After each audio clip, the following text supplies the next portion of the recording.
You're going to be gently prying out the upper console from the headliner, red arrow. Make sure you have the proper tools so you do not damage the headliner while doing this.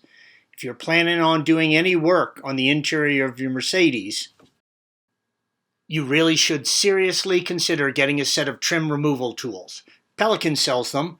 They will pay for themselves many times over if you were to otherwise damage the interior of your car while using a screwdriver to remove trim. Rotate the front of the unit downward.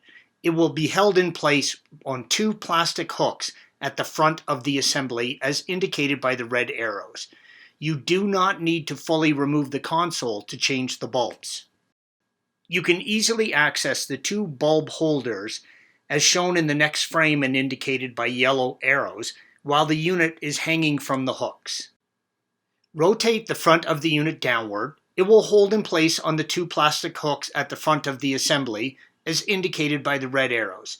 You don't need to fully remove the console to change these bulbs.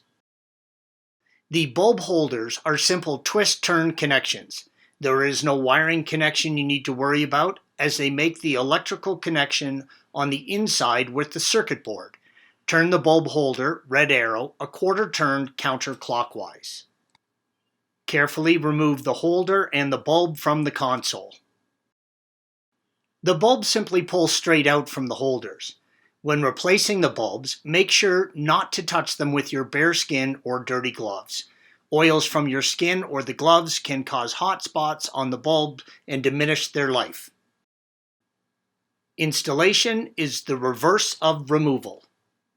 Thanks for watching. Click here to view the original article along with hundreds of other DIY content for your car.